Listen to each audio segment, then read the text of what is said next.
Assalamualaikum warahmatullahi wabarakatuh. Alhamdulillahi rabbil alamin wal 'aqibatu lil muttaqin wala 'udwana illa 'alal zalimin wala haula wala quwwata illa billahil 'aliyyil 'azim. Asyhadu an la ilaha illallah wahdahu la syarikalah wa asyhadu anna Muhammadan 'abduhu wa rasuluhu la nabiyya ba'dah. Allahumma salli wa sallim ala sayyidina Muhammad wa ala alihi wa ashabihi ajma'in. Ma'asyiral hadirin muslimin, syukur alhamdulillah kita telah dengan penuh kekuatan, dengan penuh semangat telah membuat pilihan terbaik di sore hari yang berbahagia ini, yaitu melaksanakan salat fardu maghrib secara berjamaah di awal waktu dan di masjid. Semoga memberikan kekuatan dan semangat serta motivasi untuk kita membuat pilihan-pilihan terbaik di waktu-waktu berikutnya semasa kita masih menjalani kehidupan. Salawat beriring salam kita doakan semoga disampaikan kepada baginda Rasulullah serta sahabat, kerabat, tabi'in, para ulia, syuhada, ulama mutaqaddimin dan mutaakhirin, dan juga kepada kita semuanya. Semoga Allah mudahkan berbagai urusan, dijauhkan dari segala bencana, wabah dan penyakit, diberikan solusi dan jalan keluar ketika menghadapi masalah, diberikan kesehatan, kesembuhan bagi yang kurang sehat, dan diberikan kesabaran dan ketabahan bagi yang sedang ditimpa musibah dan cobaan. Baik, dengan niat berintikaf di dalam masjid mulia ini sambil menantikan waktu salat isya, mari kita isi dengan pengajian ilmu tauhid yang kita mulai seraya mengharapkan rahmat, ridha dan hidayah Allah dengan sama-sama membaca basmalah. Bismillahirrahmanirrahim. Bapak Ibu hadirin dan hadirat yang berbahagia, kita baca malam ini kitab Al-Aqaid Al-Islamiyah. Ini sudah memasuki halaman ke-166, bagian rukun iman yang ketiga, iman kepada kitab-kitab Allah, pada subbagian tahrifut Taurah, penyelewengan terhadap kitab Taurat. Tahrifut Taurah, penyelewengan terhadap kitab Taurat. Penyelewengan di sini maksudnya, tahrif itu maksudnya menambah atau mengurangi isi kitab Taurat. Ini pembahasan ini sama sekali tidak untuk menumbuhkan kebencian terhadap penganut agama lain, bukan untuk menghina, melecehkan, mencela, mencerca penganut agama lain, mencela kitab suci umat yang lain, bukan untuk itu. Tetapi ini bagian dari keimanan kita. Allah menginformasikan kepada kita bahwa ada penyelewengan, penambahan, pengurangan, penyisipan di dalam kitab suci tersebut. Supaya apa? Supaya kita tidak mempedomaninya lagi di dalam kehidupan kita. Ada kitab yang terjamin kemurnian dan keasliannya, yaitu Al-Quranul Karim, maka kesitulah pedoman kita. Kenapa ini penting? Karena ada kasus beberapa tahun yang lalu ketika seorang da'i, seorang penceramah sangat bersemangat menceritakan tentang kekeliruan isi kitab Injil. Dia dilaporkan ke Bareskrim Polri dengan alasan telah mencela agama lain, telah menghina kitab suci umat yang lain. Diproses memang, dipenjara. Nah, kita kan nggak sampai, kita sama sekali bukan untuk mencela-cela, dan nggak perlu mencela-cela pun kan. Kita perlu memahami, mempelajari ini agar keimanan kita terhadap Allah menjadi kokoh, menjadi kuat, tidak pernah goyah, tidak pernah melenceng gitu. Apa di antaranya? Di antaranya Allah memfirmankan banyak hal yang semua firmannya itu kita benarkan, kita yakini kebenarannya. Satu di antara firmannya itu adalah tentang penyelewengan atau menginformasikan tentang penyelewengan kitab-kitab suci tertentu. Begitu. Jadi ini masalahnya besar dari segi keimanan. Tetapi nggak perlu kita mencela-cela orang lain. Ada beberapa pendeta yang dulu dari tahun 2007 sampai 2012 saya anggota FKUB, Forum Komunikasi Antar Umat Beragama tingkat Provinsi Aceh. Ada 13 orang waktu itu, termasuk yang di Masjid Raya saya dan Ustadz Jamil Ibrahim, Dr. Jamil Ibrahim. Kami dua yang Masjid Raya. Kemudian di luar Masjid Raya ada Profesor Al-Yasa Abu Bakar. Nah, nggak usah saya ceritakan terlalu ini. Berkenalan dengan para pendeta itu, bertemu dengan mereka setiap bulan, bahkan kadang-kadang beberapa kali dalam satu bulan. Pendeta, pastor, apalagi namanya itu, pemuka agama Hindu, agama Buddha, ketemu dengan mereka, bersahabat, baik. Nggak ada cela mencela, nggak ada hina menghina, dan memang nggak perlu menghina. Sampai Idul Fitri tahun lalu ada pokoknya nggak usah saya sebutkan namanya, itu mengirimkan ucapan selamat Idul Fitri, mohon maaf lahir dan batin untuk saya.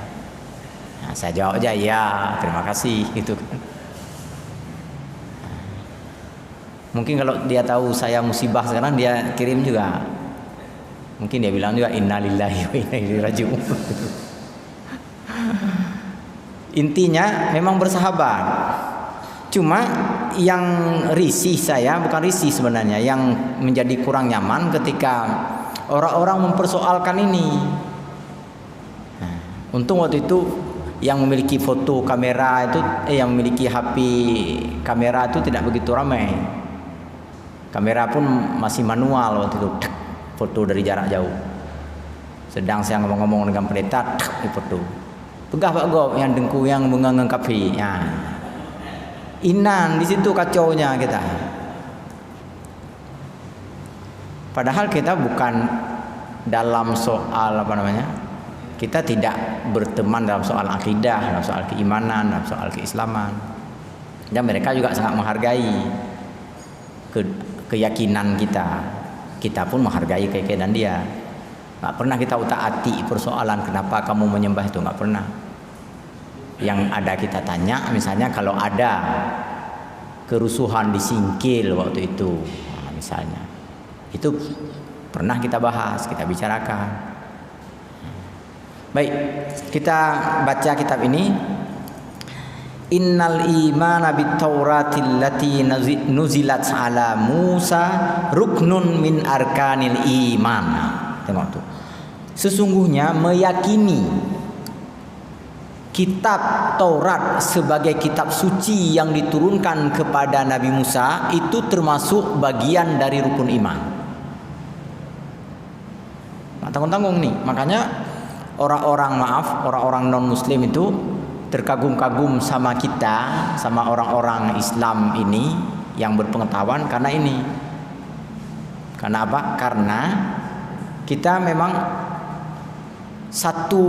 sepaham sebenarnya dengan dia, satu keyakinan sebenarnya bahwa meyakini kitab Taurat itu bagian dari rukun iman, seperti kita meyakini Nabi Musa, Nabi Isa.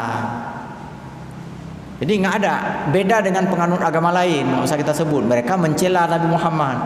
Bagi mereka Nabi Muhammad itu ada yang bilang hantu, ada yang bilang setan, jin, macam-macam lah.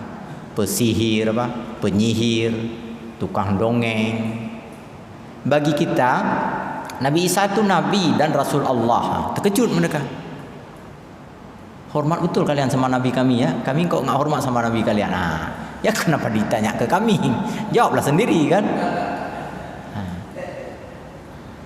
Ini. Jadi sesungguhnya beriman kepada kitab Taurat yang diturunkan kepada Nabi Musa termasuk rukun iman. Dengan keberadaan keimanan ini kita disebut sebagai seorang beriman. Ketika kita mengabaikan hal ini berarti kita telah merusak iman kita, nggak ada iman lagi. Akhbarallahu wa qad akhbarallahu anna fiha hudaw wa nuraw wa asna 'alaiha biqaulihi. Allah menginformasikan tentang adanya, maaf saya ulang sekali lagi, Allah menginformasikan kepada kita bahwa dalam kitab Taurat itu terdapat petunjuk dan ilmu, cahaya, yang apabila petunjuk itu diikuti dan cahaya itu diamalkan oleh seseorang, maka seseorang akan memperoleh kebenaran. Allah berfirman, "Walaqad ataina Musa wa Harun al-furqana wa diya'an wa dzikran lil muttaqin." Surah Al-Anbiya ayat 48. Sungguh kami telah telah berikan kepada Musa dan Harun Al-Furqan. Al-Furqan itu pembeda. Pembeda mana yang baik dengan yang buruk. Maksudnya ini Taurat. Wadiyaan dan cahaya. Wazakiran sebagai pelajaran. Zakiran itu pelajaran. Lil muttaqin, bagi orang-orang yang bertakwa. Allah telah memberikan petunjuk, cahaya, pelajaran, dan memberikan petunjuk, cahaya, pembeda, dan pelajaran di dalam kitab Taurat, yang pelajaran itu berguna bagi orang-orang yang bertakwa. Illa anna hadhihi Taurah allati nuzilan ala Musa alaihi salam ghairu mawjudatin bil marrah kama huwa muslimun minal jami. Hanya saja kitab Taurat yang diturunkan kepada Nabi Musa yang asli itu tidak ada lagi sekarang ini. Betul-betul nggak ada lagi. Karena telah memasuki pergantian waktu, pergeseran tempat, pertukaran suasana dan sebagainya, terjadi itulah yang disebut dengan tahrif tadi, penambahan, pengurangan, penyisipan, penyesuaian dan seterusnya. Itu aja persoalannya. Kitab Taurat mesti kita yakini sebagai pelajaran dari Allah, sebagai petunjuk, sebagai cahaya dari Allah. Cuma kita cari sekarang nggak ketemu lagi yang asli. Yang ada itu bagaimana? Yang ada sudah diubah-ubah. Ada nggak pelajarannya? Ada juga pelajarannya. Cuma nggak tahu lagi kita mana yang pelajaran dari Allah dan mana pelajaran dari selain Allah karena sudah bercampur bau. Nah, itulah bedanya dengan Al-Quran. Al-Quran itu semuanya pelajaran dari Allah. Nggak ada pencampuran sedikit pun. Malah dulu ya. Dulu sampai tahun 1926 kalau saya nggak salah, itu menulis terjemah untuk Al-Quran saja, meletakkan tulisan terjemahan untuk Al-Quran itu dikecam oleh para ulama di seluruh dunia. Nggak boleh katanya, Al-Quran tetap Al-Quran, kalau mau nulis terjemah taruh tempat lain, nggak nyambung dong kata orang yang mau nerjemahan. Pokoknya nggak boleh. Sampai zamannya udah mulai memasuki zaman modern, orang-orang punya keinginan, punya rasa ingin tahu terhadap isi Al-Quran, terhadap terjemah, terhadap makna. Orang-orang yang tidak mempelajari bahasa Arab kan susah sekali. Bagaimana caranya?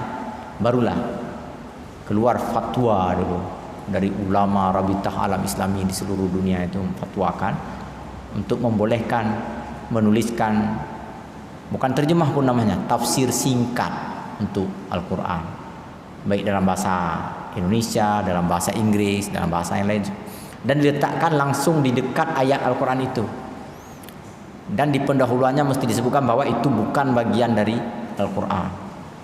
Dan dengan demikian maka kitab suci tersebut menjadi tidak lagi sebagai kitab suci, sebagai kitab terjemah. Sampai-sampai ulama berfatwa menyentuh bagi orang haid, nifas, junub itu dibenarkan atau dibolehkan. Karena bukan lagi kitab suci, enggak suci lagi karena sudah ada tafsir singkat di dalamnya. Makanya kalau ada yang bertanya, ada ibu-ibu bertanya, boleh enggak Ustadz pegang Quran? Nah, kami sedang halangan. Quran yang diterjemah boleh, karena para ulama sudah memfatwakan itu bukan lagi termasuk kitab suci. Walaupun di dalamnya ada kitab suci, karena sudah ditambah, ditambah dengan tafsiran singkat yang kita sebutkan dengan terjemah. Terjemah terhadap Al-Quran sebenarnya nggak bisa kita lakukan, karena terjemah itu alih bahasa. Pada dasarnya yang dilakukan oleh para ulama kita bukan mengalihkan bahasa Al-Quran, tetapi memahami Al-Quran lalu membahasakan dengan bahasa kita, gitu.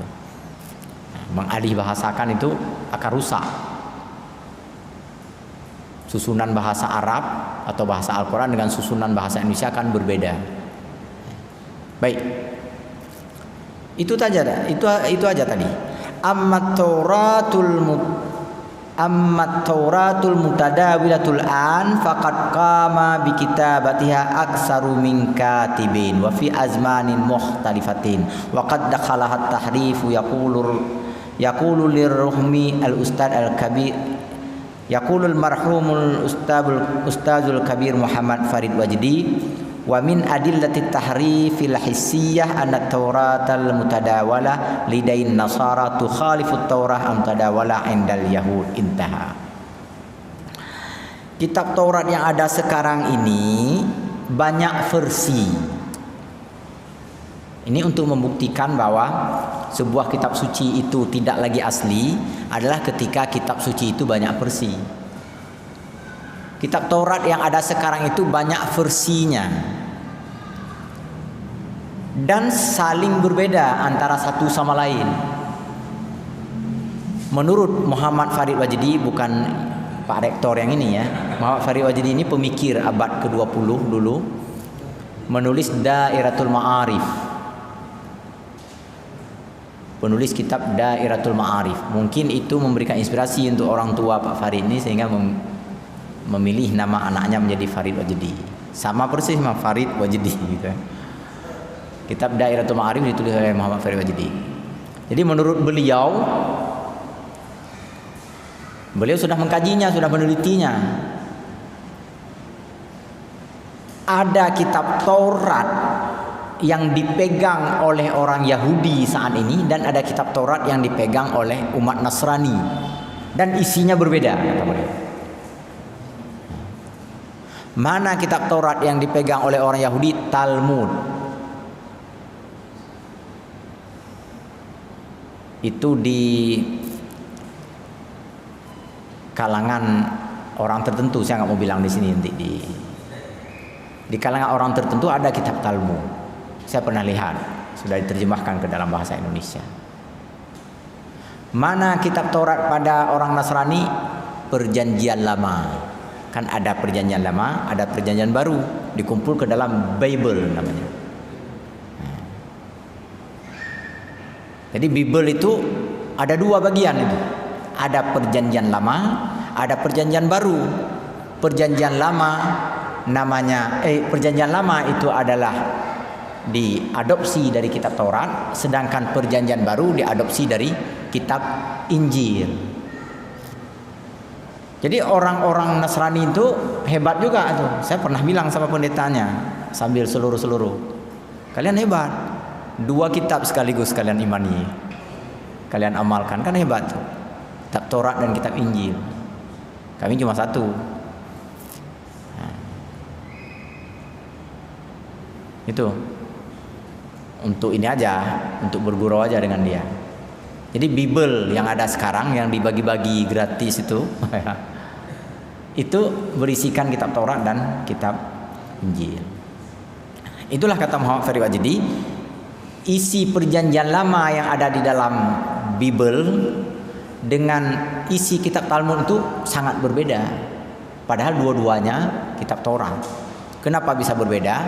Karena berbeda orang yang menulis, orang yang mencetak, orang yang mengedarkannya. Dan bukan hanya dua yang berbeda, banyak sekali versi dikatakan tadi. Di muka bumi ini banyak sekali versi kitab Taurat. Itu. Quran nggak ada, Bapak Ibu berbahagia. Quran nggak ada. Teman saya, teman orang Sumatera Barat, orang Payakumbuh Sumatera Barat, itu pernah ke Iran. Cerita kepada saya beberapa tahun yang lalu. Udah lama dia ke Iran. Yang orang Syiah yang sangat berbeda paham cara beramal dengan kita, Qurannya orang Syiah dengan Quran kita itu sama, nggak ada beda apapun, sedikit pun nggak ada perbedaan. Beda mungkin bentuk huruf atau tulisan, seperti Quran Indonesia dengan Malaysia kan hurufnya beda, tapi ketika dibaca sama. Atau bagi yang belajar ilmu rasam, yang mahasiswa seperti Ustaz Boy ini, mahasiswa Al-Quran Tafsir, nah itu memang ada itu sedikit beda. Misalnya meletakkan huruf alif sebagai tanda mat dengan meletakkan baris yang ditegakkan begini, misalnya ayatihi. Itu aja beda. Tapi ketika dibaca sama persis. Ustadz Hamli kan setelah juara nasional di mana, di Palangkaraya kalau saya nggak salah, juara nasional Ustaz Hamli Yunus, setelah Qari nasional boleh ikut MTQ internasional 2 kali beliau ikut. Kali pertama itu beliau dapat juara 2 internasional. Siapa juara satunya? Orang Iran. Kemudian 2 tahun berikutnya beliau masih diberi kesempatan oleh Indonesia untuk diikut sertakan sekali lagi. Ikut yang kedua, yang pertama tadi di Jakarta. Ikut lagi yang kedua di Cape Town kalau saya nggak salah, Afrika Selatan. Beliau dapat juara 3. Siapa juara 1? Orang Iran lagi. Rupanya juara bertahan itu. Itu. Kemudian ketika beberapa kali MTQ setelah itu, nah kalau kita lihat urutan kari-kari terbaik, ya berimbang. Ada dari Indonesia, ada dari Iran, ada dari Arab Saudi, ada dari Mesir, dari Yaman. Jadi nggak beda. Jadi di seluruh dunia bagaimanapun aliran, bagaimana paham, itu Qurannya sama. Maka kita mesti menganggap mereka sebagai saudara kita, walaupun sekali lagi kita menjalani amaliyah yang berbeda dengan mereka. Itu saudara kita karena mereka beriman kepada Al-Quran, mereka memegang Al-Quran, mereka mempodomani Al-Quran. Cuma beda ketika memberikan tafsiran terhadap Al-Quran. Gitu. Sekali lagi Al-Quran itu terjaga kemurniannya. Dan saya pernah sampaikan juga di sini bahwa ada beberapa kali muncul ide konyol mengubah Al-Quran, menambah Al-Quran. Dan segera saja tak lama setelah itu ketahuan. Di Masjid Raya pernah ada seorang jamaah memperlihatkan kepada saya ada Al-Quran yang terlewat 1 baris cetaknya. Begitu saya lihat, saya laporkan terus pada pengurus Masjid Raya sama teman-teman, kirim surat, langsung ditarik kembali dan dikirim Quran yang lain yang tidak ada salah. Itu cuma 1 baris terlewat. Kemudian pernah juga ada ini ayat pertama di juz keempat, lan tanalul birra hatta, itu tidak diletakkan sebagai ayat pertama pada awal juzu, tapi diletakkan sebagai ayat terakhir di juzuk ketiga. Itu aja heboh, padahal ayat nggak ada berkurang sedikit pun. Itu heboh seluruh Indonesia waktu itu. Kenapa ini bukan juz lan tanalu? Kenapa juz kulut ta'am? Nggak ada juz kulut ta'am. Padahal juz itu nggak ada nggak ada petunjuknya dari Rasulullah. Itu juz itu kan pembagian ulama. Yang ada petunjuk dari Rasulullah itu kan surah, urutan surah itu ada. Heboh seluruh Indonesia waktu itu. ribut. Padahal cuma letak ayat berbeda dengan kelaziman. Ini pertanda apa? Ini pertanda betapa Al-Quran ini sangat terjaga dan sangat terpelihara. Baik. Waqad asbatal Quran hada tahrif wa na'ala al-yahudi at-ta'bir wa tabdil alladhi adkhaluhu 'ala at-Taurah. Di dalam Al-Quran itu diberikan penegasan bahwa kitab Taurat itu benar-benar telah dilakukan penyimpangan dan penyelewengan oleh orang-orang Yahudi.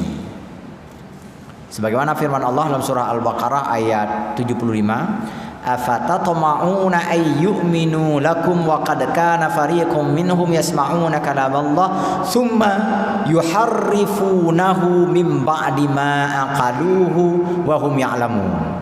Apakah kamu sangat menginginkan agar mereka beriman bersama kamu, padahal telah ada salah satu kelompok, ada kelompok mereka, padahal ada kelompok dari penganut agama mereka itu benar-benar telah mendengarkan kalam Allah, tetapi kemudian mereka mengubah-ubahnya setelah mereka menalarnya dan mereka tidak menyadarinya. Apa itu sesudah menalar? Begini Bapak Ibu,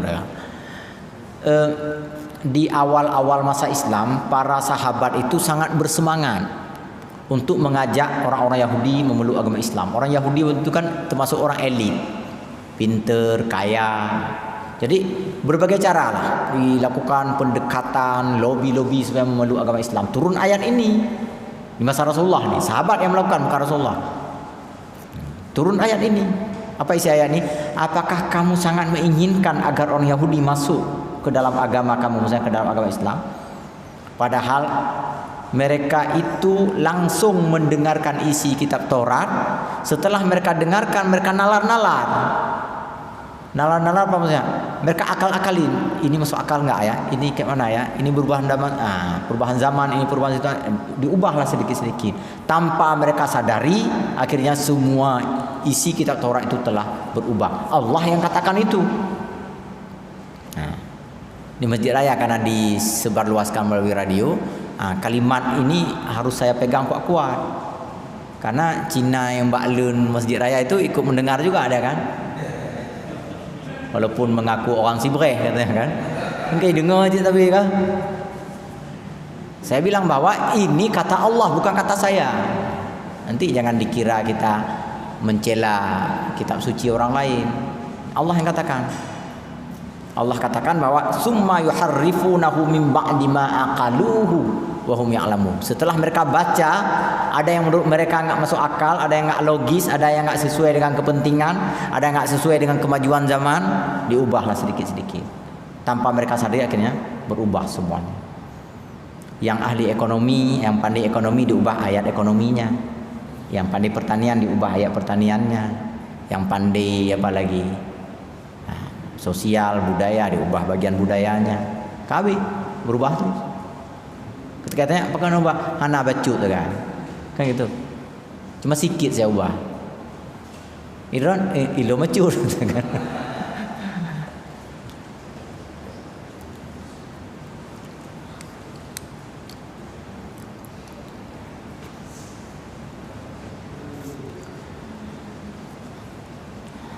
Falladhi indahum minat Taurati sahihah huwa ba'duha faqat. Meskipun demikian, yang benar, maksudnya isi yang benar di dalam kitab Taurat itu tetap ada, tetapi sebahagiannya saja.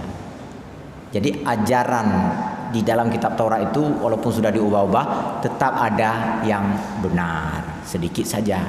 Cuma kita nggak tahu lagi mana yang sudah diubah, mana yang tidak diubah lagi. Allah firman, wa minal ladina hadu yuharrifunal kalima am mawadhihi. Ini firman Allah. Ini sedikit lebih lunak daripada tadi. isinya. Ada di antara orang-orang Yahudi itu melakukan pemindahan tempat terhadap isi kitab Taurat. Ditukar. Yang ini diletakkan di sini, yang ini diletakkan ke sana, ujung ayat ini disambung kemari, ujung ayat ini disambung ke sana. Makanya banyak versi kitab Taurat itu. Sudah dipotong-potong lalu diletakkan secara acak. Itu dilakukan oleh orang Yahudi. Masih mending ini. Allah memberikan informasi ini juga dengan bahasa yang sedikit lunak dibandingkan yang tadi.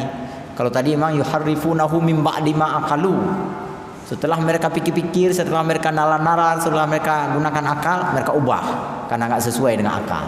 Kalau ini mereka memindahkan bagian-bagian dari ayat kitab Taurat ke bagian yang lain. Bahaya juga itu kan, memindah-mindahkan. Kan enggak asli lagi walaupun kalimatnya asli, kata-katanya asli tapi susunannya sudah bertukar-tukar.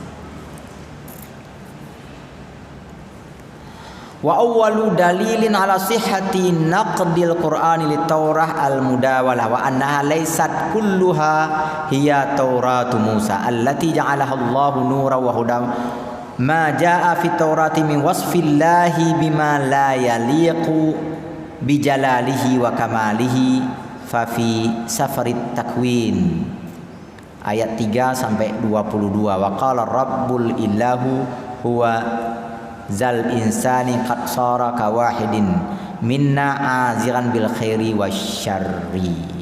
Ini contoh yang disebutkan oleh ulama ini.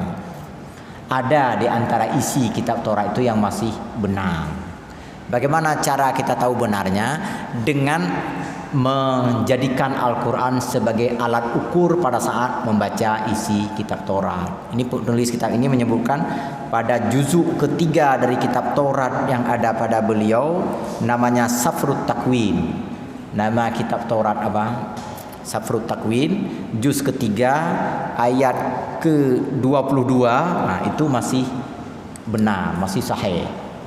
Dia orang-orang belajar antar agama, orang belajar perbedaan agama sebenarnya untuk belajar ini bagaimana isi kitab-kitab yang lain itu sejauh mana sudah berubah dan mana yang masih asli. Tapi itulah orang yang belajar antar agama itu mesti belajar Al-Quran yang kuat, yang paham dulu. Kalau nggak memahami Al-Quran akan sulit sekali mengetahui bahwa isi kitab suci lain itu ada yang benar, ada yang salah. Bagaimana kita tahu benar salah kita Al-Quran yang nggak tahu gitu kan? Padahal Al-Quran itu alat ukur. Jika masih sama dengan Al-Quran, maka itu ayat-ayat yang ada dalam kitab Taurat itu masih asli, belum diubah. Jika sudah berubah, maka atau jika tidak sama maka sudah berubah. Jadi penulis kitab ini seorang ulama besar abad ke-20. Said Sabiq namanya, guru besar di Al-Azhar Mesir. Beliau jagonya ini. Beliau belajar setelah menghafal Al-Quran ya belajar juga mempelajari kitab-kitab suci yang lain. Makanya beliau tahu. Kemudian juga dalam juzuk 6 ayat ke-6. Nah, ini karena kitab itu nggak ada sama kita jadi susah kita buktikan. Juzuk ke-6 ayat ke-6 itu juga kata beliau ini belum berubah dari kitab Taurat. Baik. Wa kadzalika ma jaa fiha mimma yamsi syarful anbiya wa yatanafi ma'amalihim min ismatin wa makanatin rafi'atin wa khuluqin matin. Begitu pula ayat-ayat penjelasan-penjelasan yang terkait dengan kemuliaan para nabi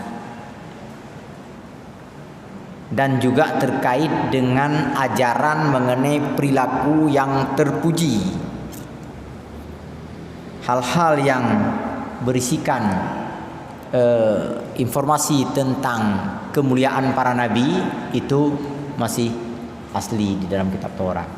Begitu pula penjelasan-penjelasan yang berhubungan dengan dorongan atau motivasi supaya orang berperilaku terpuji. perilaku akhlak terpuji, sikap yang baik, moral yang baik. Ajaran moralnya itu masih banyak yang asli, masih banyak yang murni. Makanya kalau kita lihat penganut agama lain itu baik-baik juga orangnya kalau mereka betul-betul mengamalkan ajaran agamanya, karena di dalam agama mereka itu terdapat ajaran moral yang benar. Dan ajaran moral ini, ajaran akhlak ini, ajaran perilaku terpuji ini terdapat dalam semua kitab suci, termasuk di dalam Al-Quran. Maka aneh kalau ada orang yang mengaku atau katakanlah orang yang taat, saleh, tapi perilakunya tidak terpuji atau perilakunya kurang santun. Nah, ini ada yang tidak sempurna dalam mengamalkan agama. Penganut agama lain juga begitu. Maka ada yang kita temukan, misalnya ada pendeta yang sangat simpati, yang sangat mencintai, yang sangat menyayangi, yang memberikan pelayanan. Dulu ada Bunda Teresa yang sangat terkenal itu membantu orang-orang berpenyakit, merawat orang-orang yang memiliki penyakit yang sakit-sakit berat, sakit menular dan sebagainya. Nah, kenapa dia melakukan itu? Karena ajaran kitab suci manapun memang mengajarkan perilaku yang baik seperti itu. Lalu pertanyaan kita nanti, apa mereka dapat pahala? Dijawab oleh Syekh Sabiq ini, mereka akan mendapatkan pahala di dunia. Maksudnya bukan pahala, mendapatkan balasan Allah di dunia. Ketika mereka melakukan kebajikan-kebajikan tersebut, Allah pun memberikan anugerah untuk mereka, berupa kebahagiaan, berupa kekayaan, berupa penghargaan, penghormatan dan sebagainya. Allah tak berikan di akhirat. Kenapa? Karena di akhirat itu syarat utama mendapatkan balasan anugerah Allah adalah iman. Itu syarat utama. Tauhidnya, tanpa keimanan, tanpa ketauhidan, maka sebanyak apapun kebaikan dilakukan dunia tidak ada arti apa-apa. Begitu. Jadi kalau ada ketemu orang Cina nanti rajin bersedekah misalnya, rajin menyumbang atau baik budi dan sebagainya, apakah mereka dapat balasan Allah? Dapat. Dan mereka tahu itu. Saya sudah pernah tanya sama orang Cina tuh. Saya tanya sama orang Cina, kenapa kamu bagi-bagi itu uang, kasih bantuan? Waktu di Makassar itu dia siapkan bahan buka puasa itu untuk satu hari sekian ratus paket. Ada orang kaya, orang Cina kaya di Makassar yang menyiapkan yang memasak itu orang Islam, dia gaji orang Islam. Masak nasi, masak kolak misalnya, masak snack dan segala macam, orang Islam digajinya. Lalu kemudian dibagi untuk orang-orang yang perantau, mahasiswa misalnya, orang-orang miskin dibaginya.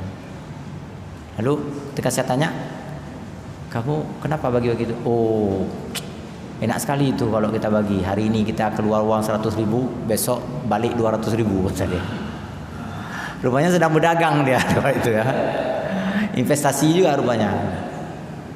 Tapi begitulah, Allah memang begitu memberikan balasan. Ini kata Syekh Sabiq begitu, bahwa begitu tidak ada satupun kebajikan yang sia-sia, nggak ada.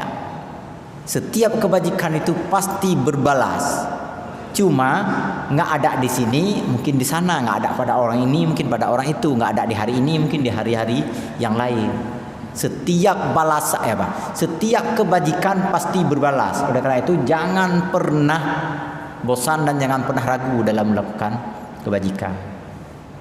Cuma itu orang Cina begitu dia. Ini saya lakukan ini supaya dibalas besok lusa. Tapi kita kan enggak. Kita kan melakukan kebajikan itu dengan niat mendapatkan balasan dari Allah. Kalaupun enggak dibalas dunia enggak apa-apa. Dalam sebuah hadis panjang, yang pernah saya sampaikan dulu mungkin di sini subuh, itu di hari akhirat banyak sekali di antara orang-orang takwa, orang-orang beriman dan saleh itu terkejut ketika di hadapannya itu terdapat kemewahan yang menggunung-gunung, kata Rasulullah. Menggunung-gunung itu maksudnya berjibun-jibun banyak sekali. Kal jibal katanya, seperti gunung, banyak sekali balasan-balasan Allah. Terkejut dia. Kok bisa ada ini padahal saya nggak melakukan kebajikan-kebajikan ini. Lalu diberikan penjelasan oleh malaikat. Dulu kamu menginginkan ini ketika di dunia, memohon kepada Allah, Allah tak kabulkan semasa engkau di dunia, Allah kabulkan sekarang di akhirat. Kebajikan-kebajikan yang kita lakukan, yang kita sudah lupakan, nggak diberikan semuanya balasan di dunia ini. Kalaupun diberikan itu hanya sedikit sekali. Di sisi Allah terdapat balasan yang jauh lebih sempurna, lebih utama, dan lebih banyak.